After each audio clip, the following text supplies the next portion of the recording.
अब सीधे चलते हैं। इस वक्त भारत और चीन के बीच विदेश सचिव स्तर की बातचीत शुरू हो गई है। तस्वीरें आपके टीवी स्क्रीन पर इस वक्त, और रवीश कुमार प्रवक्ता और गोखले विदेश सचिव हमारे। We will open the floor to questions. We will take questions in a bunch of 3. Please identify yourself, which is your name and organization, and please raise your hand. I will identify you, and then you can ask your questions. There are mics which will be given to you. Sir, the floor is yours. Thank you, Ravish. Good afternoon, ladies and gentlemen. President Xi Jinping and his delegation have just departed from the venue for the second informal summit. This morning, in the follow-up to yesterday's meeting between Prime Minister and President Xi Jinping, the two leaders had another conversation of almost 90 minutes on a one-to-one basis. And that was followed up with talks at the delegation level between the two delegations, followed by Prime Ministers hosting a lunch in honor of President Xi Jinping and his delegation. So in all, the two leaders have had 6 hours of direct discussion on a one-to-one basis. You would have seen the media remarks made by both leaders at the delegation level talks. The Prime Minister has spoken of the Chennai Connect as a follow-up to the Wuhan spirit. And while I'm sure you have also carefully followed the remarks made by President Xi to the media, I wanted to flag some of the points that he had made. He felt that Prime Minister had sincerely welcomed him to India. He spoke of the informal summit as having produced visible progress. He described his experience in India as a memorable one, and that he had enjoyed discussions with the Prime Minister. And both President Xi Jinping and the Prime Minister have conveyed their appreciation to the government, the state government of Tamil Nadu, for the excellent arrangements, including the very grand welcome that President Xi Jinping was given. The President himself spoke of the welcome and of the warmth with which public in Chennai has received him and his delegation. The discussions focused on what had happened after the Wuhan summit in the past approximately year and a half. And both leaders have agreed that many of the dialogue mechanisms which have been formed or which have been reformed since the Wuhan summit have created a very good momentum in the relationship, and that the engagement between India and China across all sectors has intensified. They also agreed that strategic communications have deepened and that they should be continued, and both leaders have therefore agreed that the informal summit provides a very good platform for the leaderships to engage, and President Xi Jinping endorsed the idea that we should continue these informal summits between the leaders of India and China in the future. There was a good conversation on trade. As you know, this is an issue which has been of concern here back home. And President Xi Jinping, after hearing out our Prime Minister on this issue, said that China is ready to take sincere action in this regard and to discuss in a very concrete way how to reduce the trade deficit. Now, one of the important understandings that the two leaders reached, therefore, was that a new mechanism will be established to discuss trade, investment and services. This will be at an elevated level. From the Chinese side, it would be the Vice Premier. His name is Mr. Hu Chunhua. From the Indian side, it will be the Finance Minister of India, Srimati Nirmala Sitharaman. The decision on when and how this mechanism is to be activated will of course be done now through diplomatic channels. This is not something the leaders go through. And President Xi Jinping also then welcomed investments from India into China, including in the information technology and pharmaceuticals sectors. The two leaders also agreed that they should explore through this new mechanism the possibility of establishing manufacturing partnerships. And Prime Minister suggested that both sides could identify certain sectors, certain specific industries where investment could come in and where manufacturing would help create employment, create jobs, and enhance the market for both sides. Obviously, when trade is being discussed, one of the issues briefly touched upon was the RCEP, the 16 discussions between 16 countries on forming a common regional trading agreement. And Prime Minister specifically said in this regard that India looks forward to this, but that it is important that RCEP is balanced, that a balance is maintained between trade in goods, trade in services and investment. And President Xi noted this and said that China and India are ready to discuss this further and that Indian concerns will be taken into account. It was a brief discussion, but it is an important point. President Xi raised the issue of engaging more on the defense and security side. He said that there was a brief review of the ongoing exchanges and cooperation, after which the President of China said we need to step up engagement in this area. This will enhance mutual trust between the two militaries and the security forces. And they have extended an invitation to the Raksha Mantri, our defense minister, to visit China. Again, the dates, the timing, and so on will be discussed through diplomatic channels. The two leaders had a fairly long discussion on people-to-people relations, and both Prime Minister and President Xi agreed that we need public opinion in both countries to broad-base the relationship that we have between India and China. And to this extent, under this rubric, a number of issues were discussed.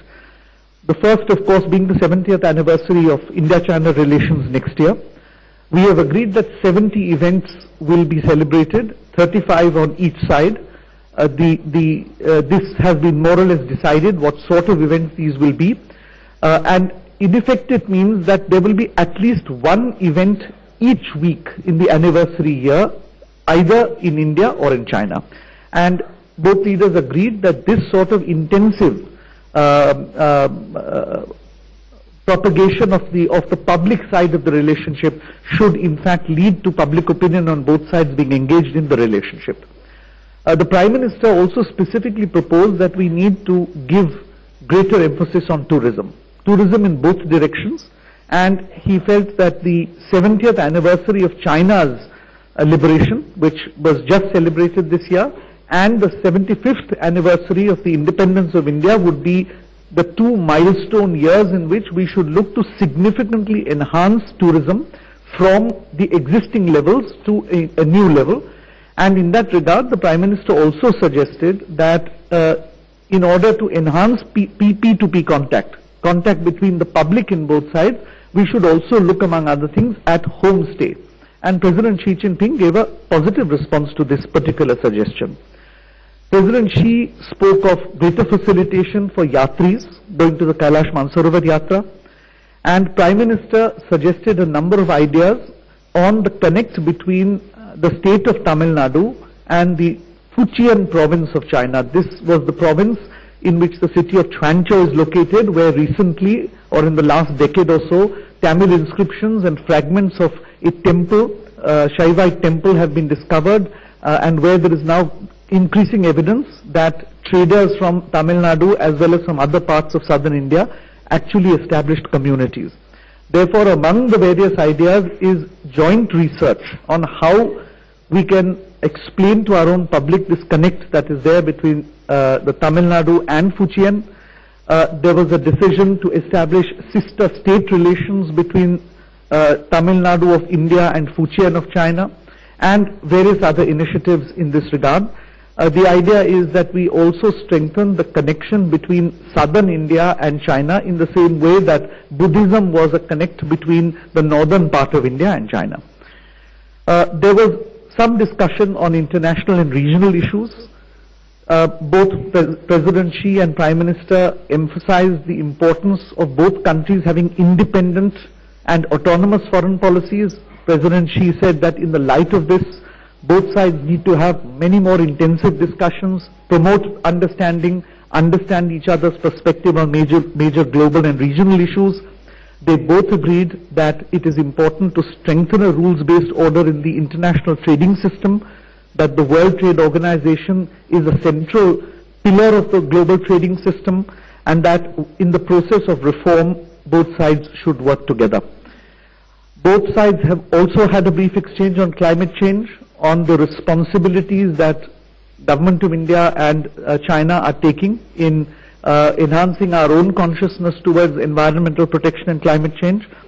Both have also agreed that we need to maintain a closer contact on international issues and on regional issues, and among these, some of them discussed included Afghanistan. Finally, President Xi Jinping has invited Prime Minister to China for the next informal summit. This will obviously be at a mutually agreed time, and the Prime Minister has accepted this invitation with pleasure.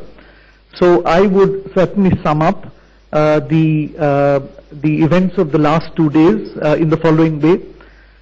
In the first place, there was excellent discussion between the two leaders, and what has come out of this summit is the role of leadership in both countries in steering our relationship into a forward-looking direction. Both Prime Minister and President Xi Jinping mentioned that we need to look to the future.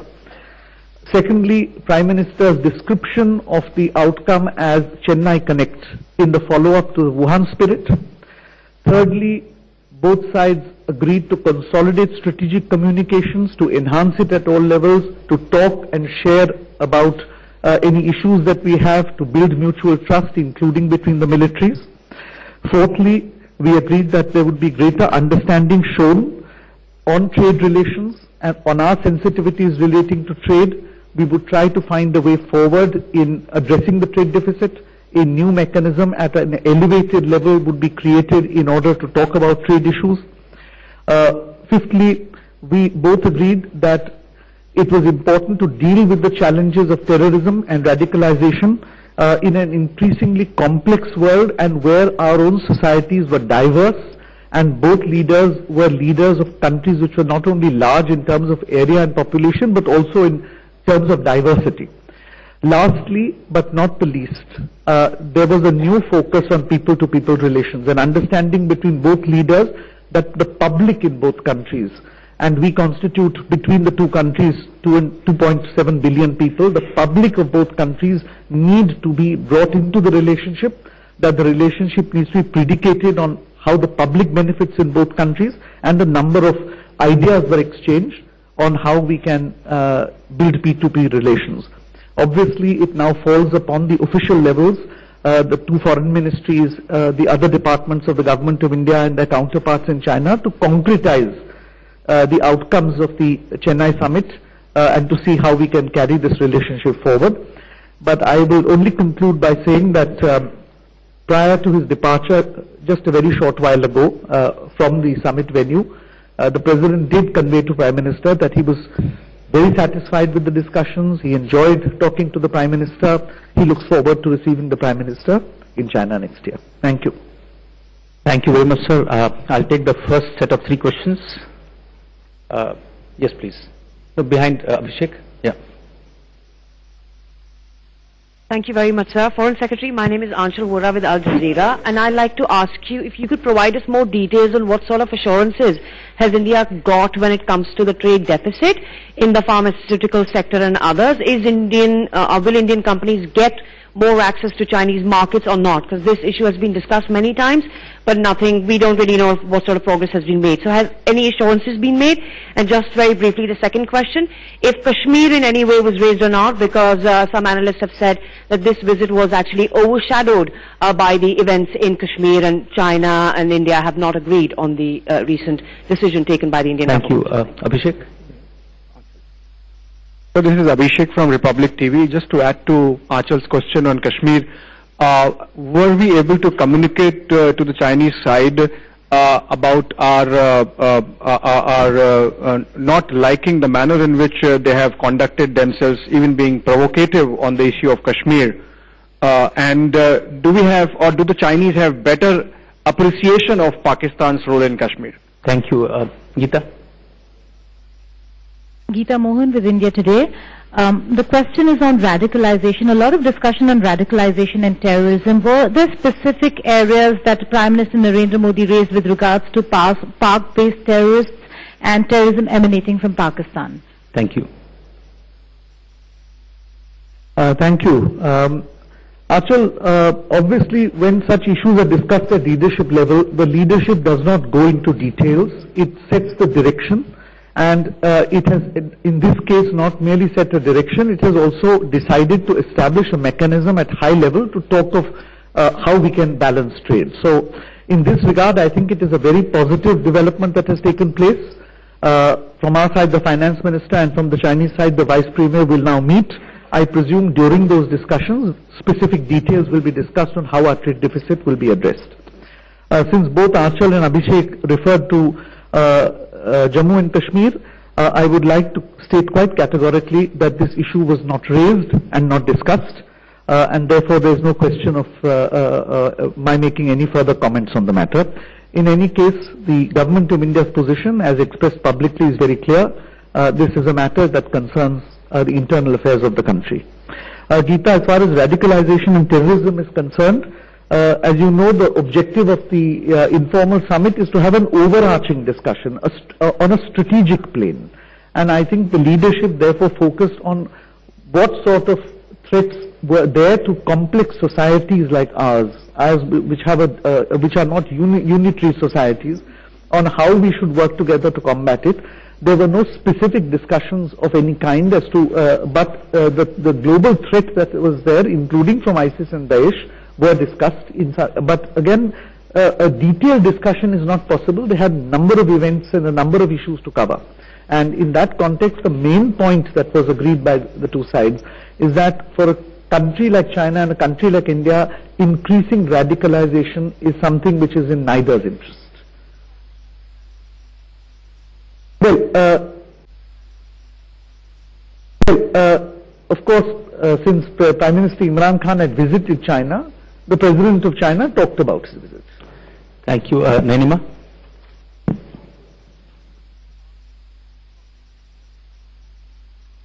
This is Nainima Basu from the print. Just want to understand also on trade, were there any discussions on services trade, relaxation of visas for Indian professionals, and also on defense cooperation? Has the Chinese side offered any platforms in terms of warships, fighter jets, anything like that? If you can shed the light. Thank you. Indrani? Foreign Secretary, you said that there was visible progress that between Wuhan and Chennai. If you could detail what you consider to be visible progress between the two. Thank you. One more. Sandeep?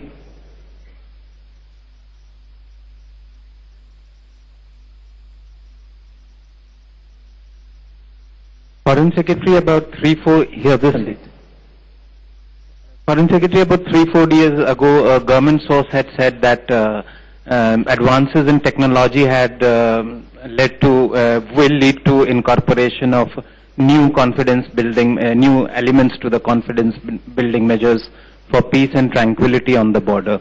So could you tell us what are the new technologies that have come up and whether more additions were made? Thank you.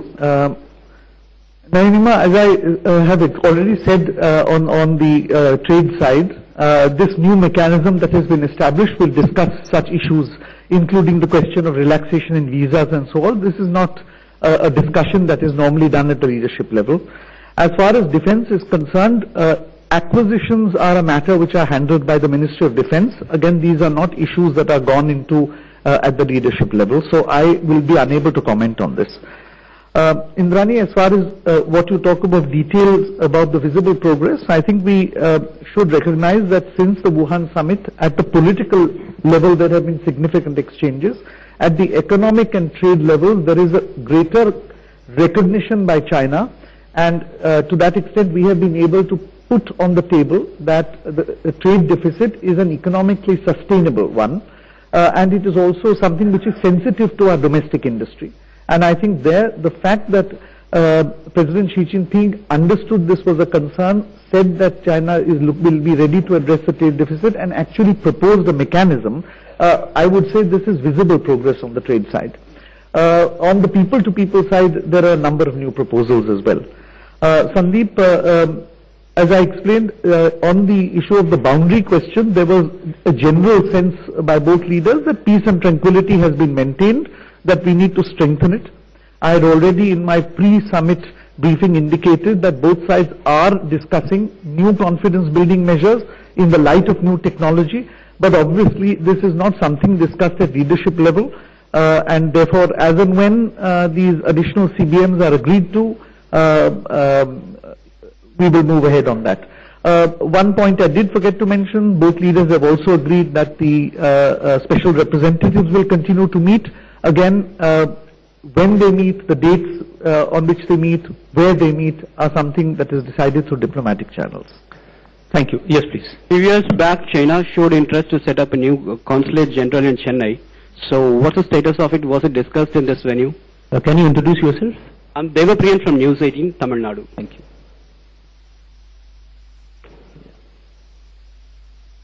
Maha. Sir, Maha Siddiqui from CNN News 18. Sir, did India express its concerns over cross-border terrorism from Pakistan, considering there is perceived backing of China for Pakistan, and China being the president of FATF, the question of blacklisting of Pakistan is going to come up.